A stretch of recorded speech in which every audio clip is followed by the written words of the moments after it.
देश का बजट आ चुका है।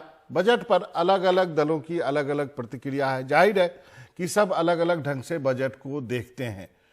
जो अखबार, जिन्हें हम पिंक अखबार कहते हैं, उन्होंने भी बजट को अपने अपने ढंग से एसेस किया है। लेकिन बजट पर वैसे राज्य के वित्त मंत्री क्या सोचते हैं जो कि कांग्रेस रूल्ड है या कहे विपक्षी पार्टियों के द्वारा सत्ता में गवर्न किए जाते हैं, तो ऐसे ही राज्य पंजाब के वित्त मंत्री मनप्रीत बादल हमारे साथ मौजूद हैं इस बजट पर चर्चा करने के लिए। साथ ही किसान के बारे में भी उनसे सवाल पूछेंगे। मनप्रीत बादल साहब, आपका बहुत बहुत शुक्रिया, आपने वक्त निकाला एनडीटीवी इंडिया से बातचीत करने के लिए। मेरा पहला सवाल यही है कि किसी भी राज्य के या कहे पंजाब जैसे मजबूत राज्य के वित्त मंत्री होने के नाते आप इस बजट को कैसे देखते हैं? क्या आपको लगता है ये बजट आपकी जो उम्मीदें हैं उस पर खरा उतरा है? सब दरअसल अर्ज ये है कि सरकार अपनी कितनी भी बांसुरी बजाती रहे, पर जो थड़े पे आदमी बैठे होते हैं वो अपने चूल्हे से पूछते हैं कि हांडी में कुछ है कि नहीं। और जो गरीब का चूल्हा है वो तो बुझता जा रहा है, और वहां तक पहुंचने में इस बजट को काफी टाइम लगेगा। पर ये इस बजट को मैं दो पहलू से देख रहा हूं। एक तो जो पंजाब सरकार का या as a state finance minister हमारा जो नुक्ते नजर है, और दूसरा जो आम आदमी का है। तो जो बजट की ABCD थी, ABCD तो यही है, क्योंकि जो बजट होता है दरअसल एक तो होता है स्टेटमेंट ऑफ अकाउंट्स, और दूसरा होता है बजट की जो नेक ख्वाहिशात होती हैं। तो जहां तक नेक ख्वाहिशात हैं उसमें तो ये भरपूर है, पर जब आप स्टेटमेंट ऑफ अकाउंट्स को मैच करते हो तो वो अकाउंट्स जो है वो मैच नहीं करते ख्वाहिशात के साथ।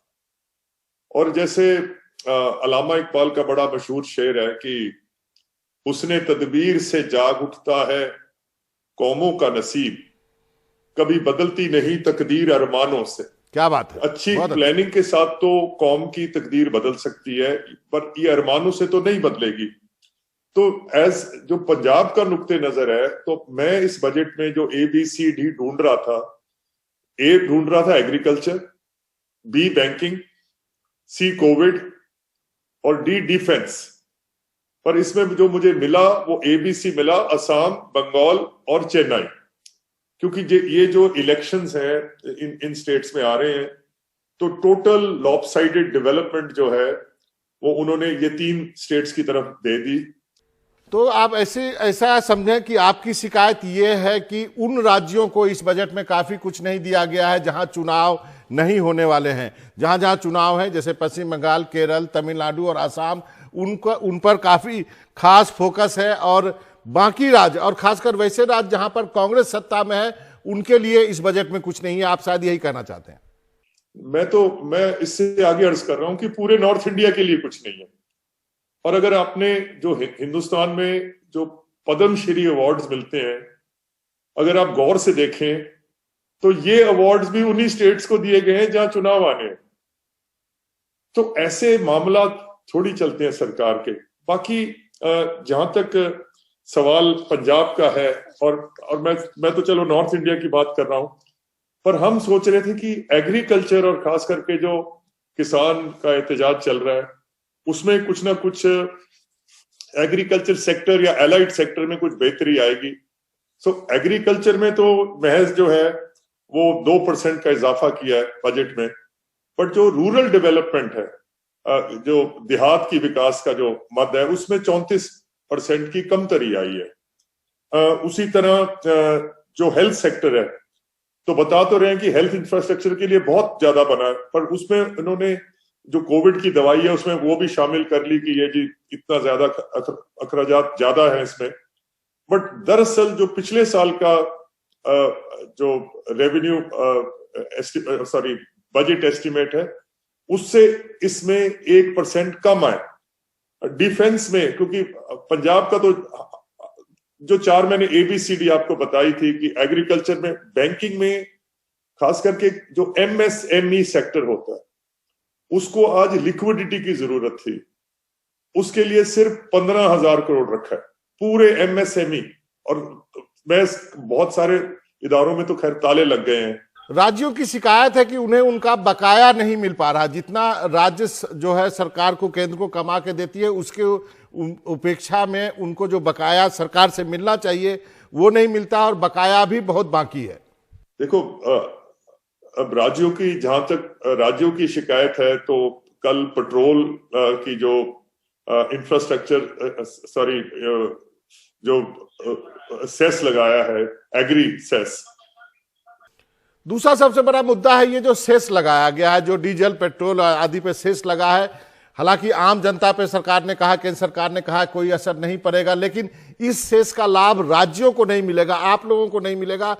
इसमें भी केंद्र सरकार जो है वो सेस का पैसा अपने पास रखेगी, ये भी आप लोगों के लिए एक नुकसान है।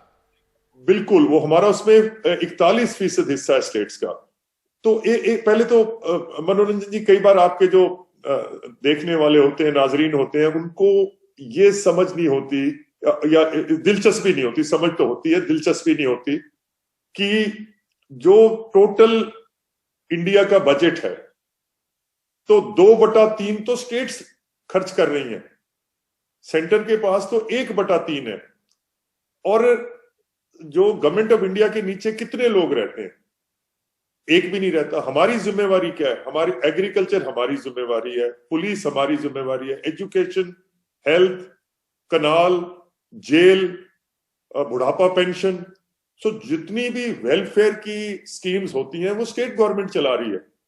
और अगर आप हमसे ही पैसे अगर आप रख लेंगे तो इसका मतलब है कि आप हिंदुस्तान के लोगों की तरक्की में अड़चन बन रहे हैं। LIC में जो FDI यानी फॉरेन डायरेक्ट इन्वेस्टमेंट की सीमा बढ़ाई गई है, क्या आपका इशारा उसी ओर है कि जो संस्थाएं इतने सालों में बनी है सरकार उसका विनिवेश कर रही है, या जैसा आप कह रहे हैं उसको बेच रही है? बिल्कुल, ये तो उन्होंने बोला कि इस जो अगला माली साल आएगा इसमें टोटल जितने भी PSUs हैं, 4 को छोड़ के इस सब में डिसइन्वेस्टमेंट करेंगे। और एक चीज तो चलो इसमें साबित ये क्लियर हो गई है कि जो सरकार है टोटल कैपिटलिज्म की तरफ, और इन्होंने अपनी जो सिमत है या जो रास्ता है वो कैपिटलिज्म वाला पकड़ लिया है, अनडाइल्यूटेड। और इसकी वजह से मुझे लगता है कि जो 70 साल की जो हमारी खून पसीने के इदारे हैं वो बिक जाएंगे, और ये डेफिसिट्स में और इन चीजों में ये तबाह हो जाएंगे। तो इस बात का तो किसान आंदोलन की बात करें तो कुछ बात बनती नहीं दिख रही है, ऐसा हो नहीं रहा है। सरकार कहती है कि हमने किसान को 10 बार बातचीत के लिए बुलाया, सरकार ये भी कहती है कि हम कानून को 2 साल के लिए स्थगित कर रहे हैं, किसान इसके लिए तैयार नहीं है। 26 तारीख के बाद जो है ऐसा माना जाने लगा है, कई लोग मानते हैं कि किसान आंदोलन जो है उसकी क्रेडिबिलिटी, विश्वसनीयता जो है वो कम हो गई है। ऐसे में रास्ता क्या है? कोई वे आउट आपको दिखता है कि इसका कोई हल निकलेगा या कोई सकारात्मक इसका समाधान होगा?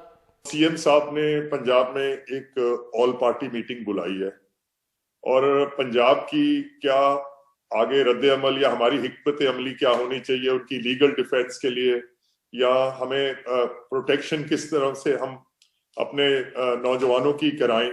बट देखो, बात यह है कि किसान जो कह रहे हैं वो ये कह रहे हैं कि उनकी सफों में कुछ शरपसंद लोग जो वो हुकूमत में खड़े किए थे, और इसलिए ये मामला जो है पेश आए। पर ये सरकार ये समझ नहीं रही, अप्रिशिएट नहीं कर रही कि किसान जो है वो डिटर्मिन्ड है, और वो उसकी जो कुव्वत इरादी है वो बहुत मजबूत है। और 2.5 महीने से इतनी सर्दी में वो पूरा मन एहतजाज कर रहे हैं, तो इस शरारत की तो जरूरत उनको बिल्कुल नहीं थी। तो 99% तो पूरा मन रहा ये। बट अब और इस किस्म की जो देखिए, मैंने आपके प्रोग्राम में बड़ी बार ये बात कही है कि सरकार जो होती है वो माँ बाप की हैसियत रखती है, और जैसे माँ बाप को अपनी औलाद की फिक्र होती है, सरकार को अपने लोगों की, अपनी कौम की फिक्र होनी चाहिए। और वैसे तो ये जिसको अंग्रेजी में अनसोलिसिटेड एडवाइस कहते हैं, पर मेरा मशवरा सरकार से ये है कि जैसे माँ बाप अपनी औलाद को गले लगा लेते हैं, और इन्होंने तो अना का मसला बना लिया है इसको, ये जो किसान एजिटेशन है।